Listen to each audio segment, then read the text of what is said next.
हाँ हम तो जाना तानी कि हमार बियाह होई ना तो कमाई के कराला। हम तो सोचा तानी कि बाप दादा के जितना धन दौलत अर्जल बा सब के बेच बाच के खा पी के आ जिंदगी उड़िया दिया का बाबूजी। ओए सब ओए सरहु बेच बाच कर जा दी।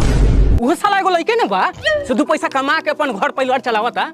एगो तू साला बारे ए तू बार बतियाइबो घर तो चलते बा अब परिवार रही तब न चलाएम। सुन ला बाबूजी भले तोरा नियत में गू घुरा गेलो के लेकिन हम तो पटीदार बानी। हमरा ई बात के तनको दुख नहीं खे कि हमरा दुख बा।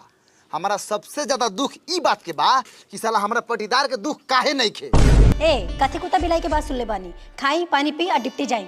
ए ऐसा ही चल जाए कोनो से कमजोर बानी का रे। ए जाए के बात जो और ना तो जाके लड़ और हम चल दी बर्तन धोए। साला सरकारियो नौकरी होखला पर मेहरारू से सुख नहीं खे।